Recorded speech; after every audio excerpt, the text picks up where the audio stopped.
I am Jute years old.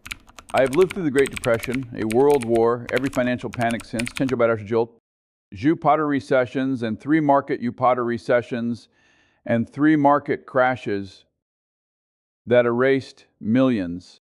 I watched people jump out of windows in, Jolt. I saw friends lose everything in, Ling Ba. And yet, I am still here.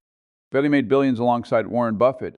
I sat next to him for half a century and watched him compound wealth with the precision of a clock. Together, we built Berkshire Hathaway from a failing textile mill into a C-billion-dollar empire. But I did not start rich. I was not born into money. I built it slowly, inch by inch, dollar by dollar. And I remember exactly what the hardest part was. Not the first billion, not even the first million. It was the beginning, the struggle against gravity, the first e-Ling. I am near the end of my life now. I do not have much time left. Before I go, there is something I want to tell you, something most people never figure out. Balanced people think getting rich is a straight line. They think the second e-Ling requires the same sweat and struggle as the first. That is mathematically wrong. Financially ignorant? Dembians for decades, I repeated one rule until people got tired of hearing it. The first e-Ling is a monster. It is brutally hard, it is exhausting, and it is the most important money you will ever earn. Don, if you are stuck in the grind, working endlessly, feeling like nothing is changing, listen carefully. I am going to show you the 5 hidden obstacles that stop 500 chores of people right before the magic begins. Right before compounding finally grabs the wheel and starts pulling instead of you pushing. Let me explain the tipping point. Until you reach that first e-Ling, you are the engine. You are carrying all the weight. You have no leverage. But once you reach that number, everything changes. Compounding finally has enough fuel to ignite. The effort drops. The capital begins to work for you. The curve starts to bend.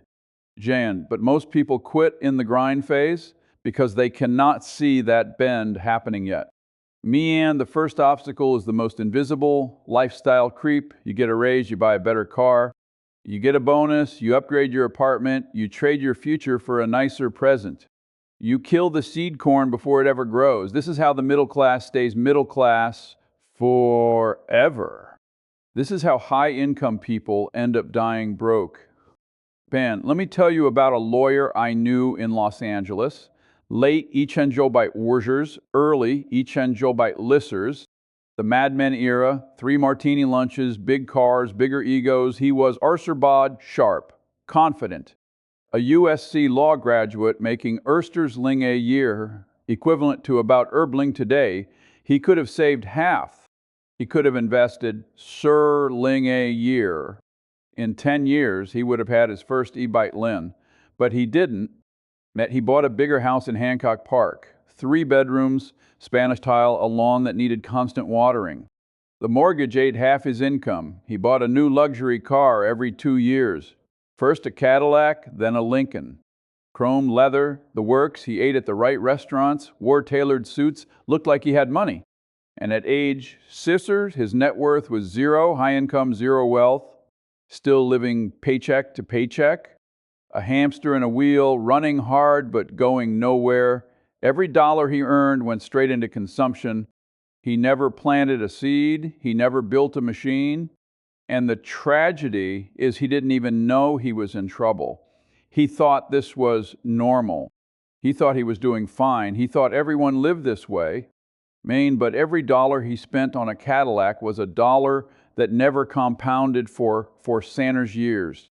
Mindy, if he had saved just Ling a year starting at Arserbod and invested it at 500 ba, he would have had Ardent Woo Million by age, Loster Woo. Instead, he retired with almost nothing.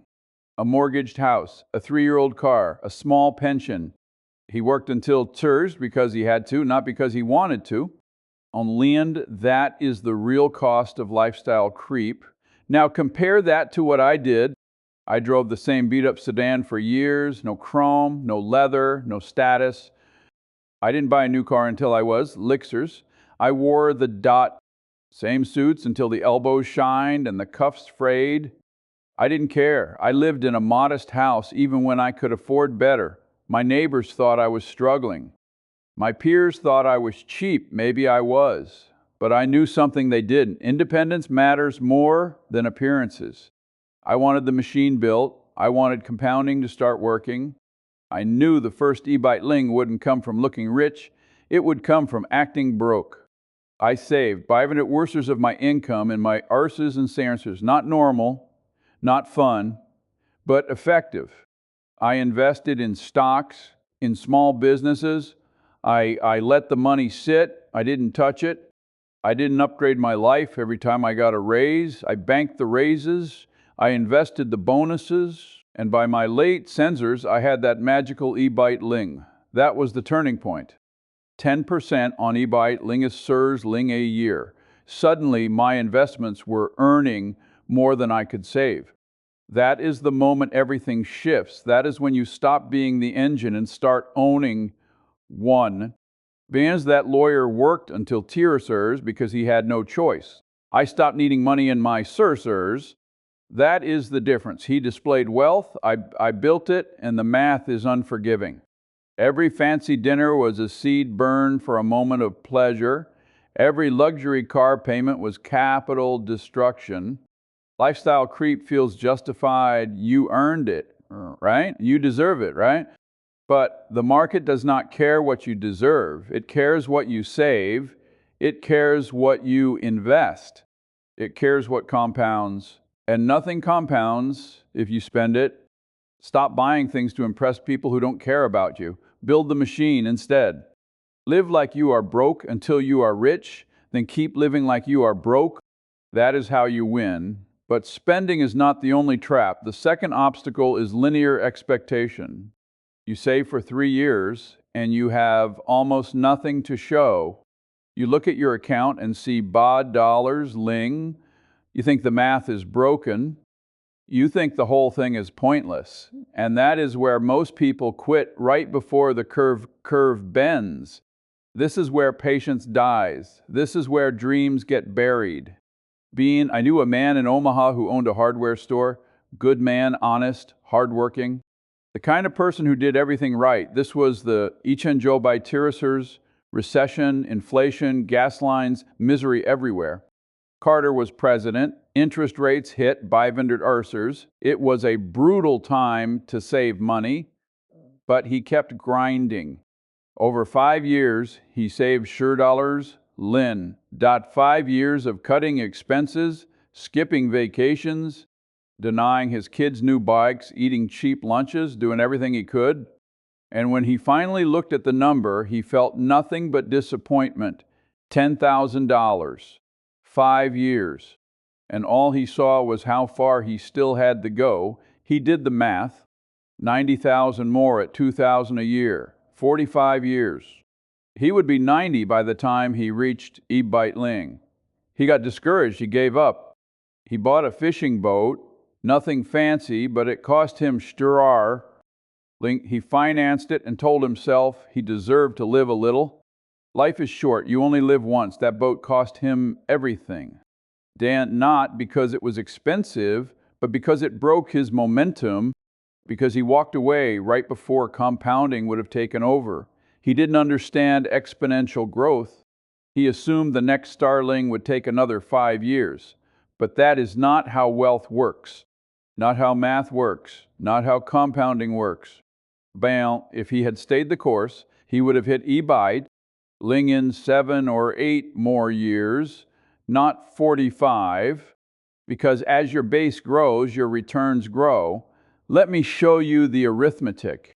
MU 10% on sirs, lingus e, ling. So in year 6, he'd be at sir e, li. In year 7, 10% on sir e, lingus e, e-bite, at his R dollars, high savings, and he would be at sursus, e-bat. The snowball is forming. To year 8, Sir T Ling, returns, E Chibai, add savings, Sir Joel Chibai. Do you see it? The acceleration? By year 10, he'd be at Arshabad Ling. By year 12, Sissers Ling. By year 15, T Hunders Lings. By year 17, E bet Ling, not Sister U years, T years, but he quit in year 5. He bought the boat, and the boat didn't compound, it depreciated. It needed repairs, insurance, storage. It drained money instead of growing it. And worst of all, every dollar in that boat was a dollar not growing for him. Man, he sold the boat 5 years later for Liu Ling, half of what he paid. He was Ooster Woo and had to start from zero. He never caught up. He retired lost her with Social Security and a thin pension.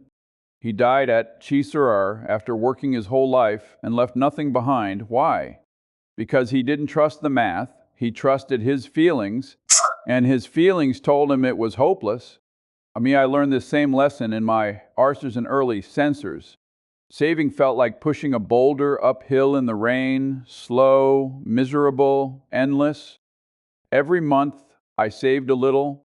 It looked like nothing. I'd stare at my balance and think, this is pointless. But I had read enough to know compounding is not linear. It is exponential. The returns build on the returns. The key is survival, 1 inch at a time, $1 at a time, for long enough to let the math work. The big money is not in buying or selling. It is in the waiting. Most people can't wait. They need immediate proof. They need monthly progress. They need the dopamine hit. But wealth doesn't work on your emotional timeline. Wealth is patient. It rewards patience and punishes impatience. Man, trust the math. Ignore the timeline. The curve will bend. You just have to live long enough to see it. Don't quit in year 5 when you're 17 years away from freedom. There is no bigger mistake. And I have watched people make that mistake thousands of times. Now let's talk about efficiency. The third obstacle is cash drag, saving in a mattress, keeping money in a checking account, letting inflation quietly bleed you dry. You think you're being safe. You think you're being prudent, but you are running on a treadmill. You think you're moving forward, but you're not. You're falling behind. Vaughn, there was a dentist in Pasadena in the Exponential by Colzers. Smart man, conservative, made good money Urbagling year. He saved Bottersling over Sur years, but he kept it all in a checking account, earning 500ling zero. Zero. Inflation averaged 5 during those Sturwy years. His bad dollars ling slowly rotted. In Erder's years, it lost half its buying power.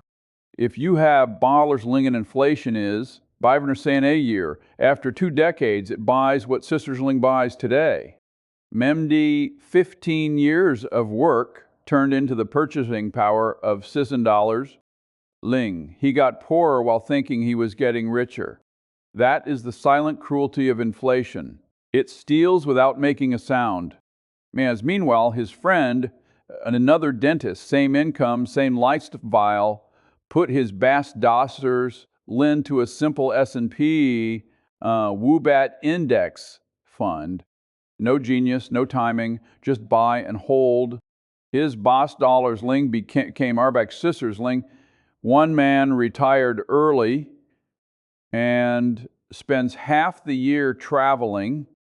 The other is Tisser, still working 3 days a week because he has to one turn batters linked to Arbeck Sisters Ling, the other let batters Ling dequay into Sisters Ling in real terms.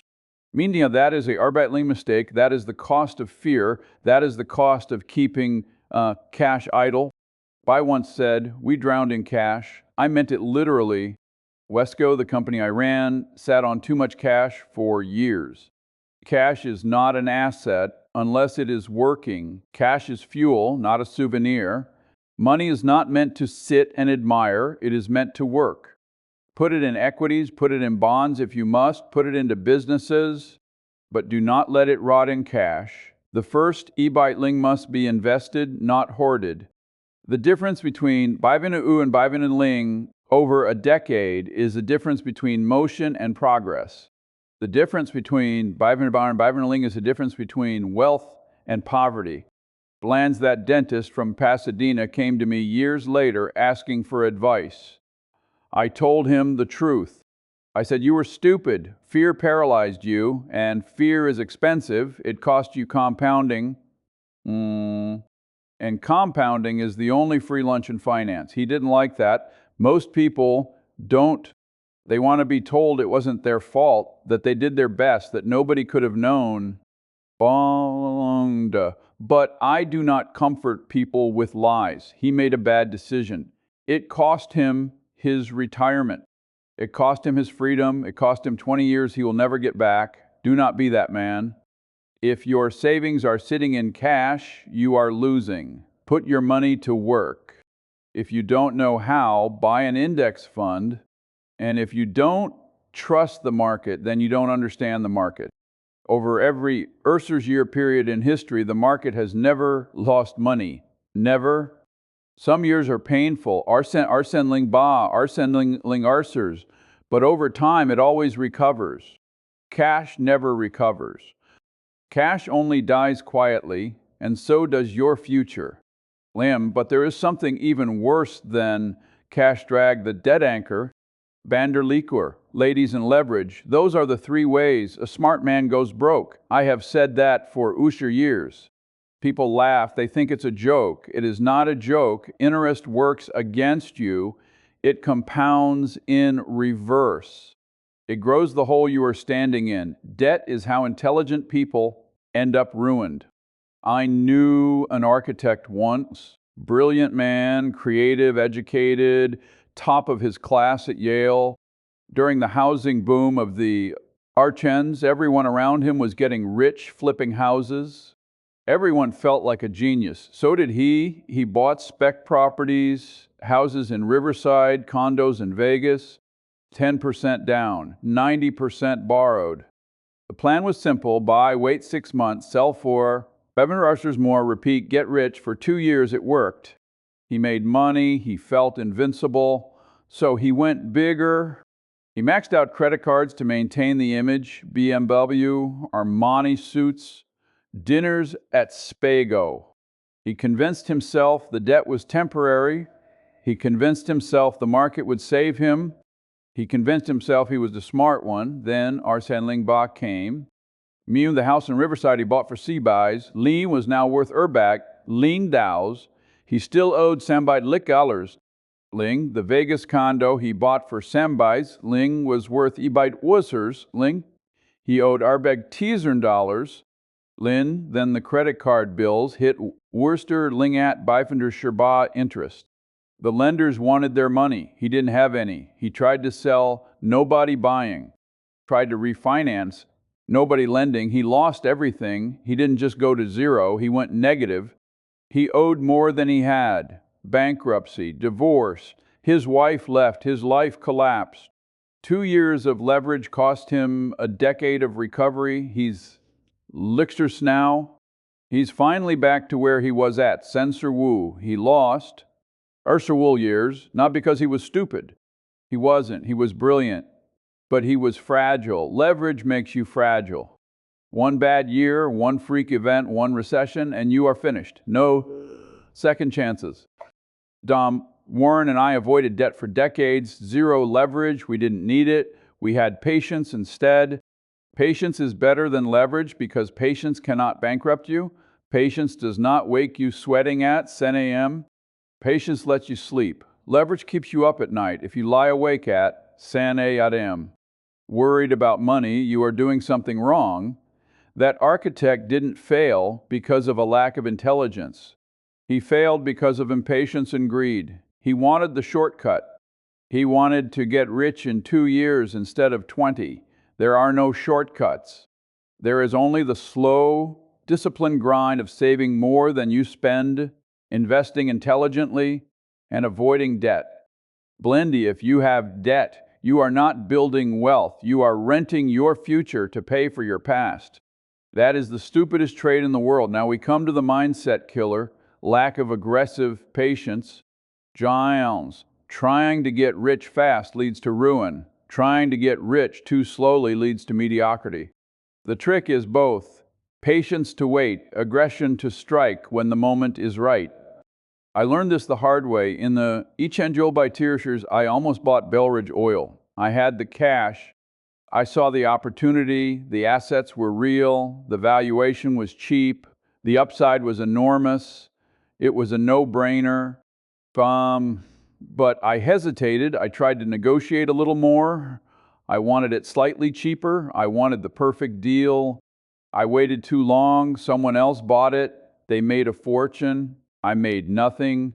Of a lesson in aggressive patience. Patience means you wait for years, reading, studying, and slowly compounding your capital. But when the fat pitch comes, when the no-brainer deal appears, you swing for the fences. You do not drizzle your money into mediocrity. You bet big when the odds are overwhelmingly in your favor.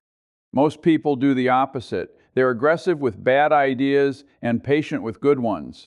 They chase hot stocks, crypto, and startups. They gamble. And when a real opportunity finally appears, they freeze. And let me think about it. Let me do more research. And the opportunity disappears. Bam, the first e-bite link changes that. It buys you options and it buys you confidence. With that foundation, you are ready, finally, to bet heavily when the odds are stacked in your favor. Until then, your job is simple. Sit on your ass, read, wait, study. Then, when you see the fat pitch, you swing. That is aggressive patience. It is not reckless. It is calculated. It is disciplined. And it is how wealth is made. Glorious independence begins with your first pile of capital. I wasn't always rich. I was a young lawyer in Pasadena in the Exponential, married, raising a large family. I wanted what I call glorious independence. I didn't want a Ferrari. I didn't want to impress anyone. I wanted to wake up and not have to listen to anybody. I wanted my time to be mine. But independence isn't free. It begins with the first pile of capital. I lived in a modest house. I drove a lousy car. My family thought I was cheap. Maybe I was. But every dollar that went to consumption was a dollar that couldn't compound. So I saved inch by inch. I invested every surplus dollar. I didn't gamble. I didn't speculate. I bought businesses I understood. I bought stocks that were cheap. And over a decade, the capital base became self-sustaining. And behind you, the moment your investments earn more than you spend is the moment you become free. I reached that point in my late Sansers or early Cercers. After that, I could take risks. I could say no to clients I didn't like. I could invest in Berkshire Hathaway with Warren and never look back. But none of that happens without the first e-bite lingon. That's the price of admission. That's the entry ticket to the game. Wealth is not luxury. It is freedom. People misunderstand wealth. They think it's the big house or the fancy car. No, wealth is independence. Everything before your first e-bite ling is just survival. Let me give you the 3 rules that get you there. They are universal. They worked 100 years ago. They'll work 100 years from now. Rule 1, spend less than you earn. This is the physics of wealth. If you spend everything you make, you have nothing to invest. If you have nothing to invest, compounding never begins. No compounding, no wealth, just arithmetic. Rule 2, invest the difference wisely. All right, don't be a gambler. Be an owner. Own businesses, own stocks, own assets that produce cash flow. Avoid hot tips. Avoid anything you don't understand. Buy quality. Buy cheap. Hold forever. Rule 3, respect compound interest. It is the 8th wonder of the world. He who understands it earns it. He who doesn't pays it. Compound interest is why the first e-bite ling is hard and the second is easy. It's why patience wins.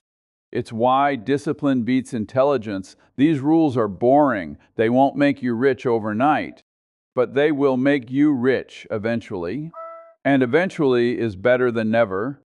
2 lives, 2 outcomes. I knew a quiet man from Omaha, worked in insurance, not flashy, not brilliant, just disciplined. He saved his first e-bite ling by age Arthur, no fancy car, no lavish vacations, lived like a monk, bought a small business, bought stocks, held them.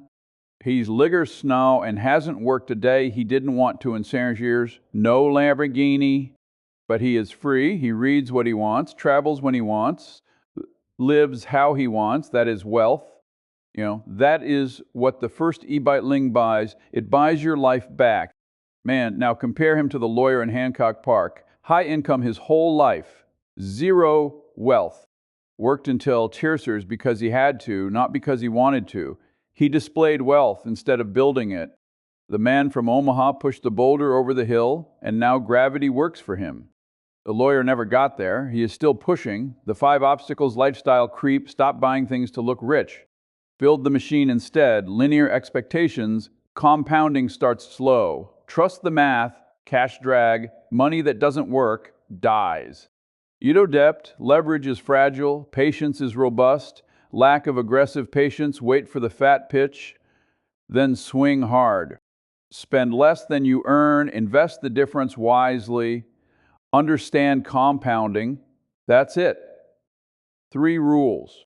They are simple, boring, and undefeated. The question is, do you have the character to follow them? I'm an old man. I've lived through depressions, wars, panics, booms, and busts. I've seen people get rich. I've seen people stay poor. The difference is not intelligence, it's not luck, it's character. Mondia, it's the willingness to delay gratification for 10 years so you can enjoy freedom for 50. Della B, the first e-Bitelin is a boulder, but once you push it over the hill, the game changes. You stop being the engine, your money becomes the engine, and that is the only way to win. Mayan, the rest is discipline, the rest is patience, the rest is character. Go to work,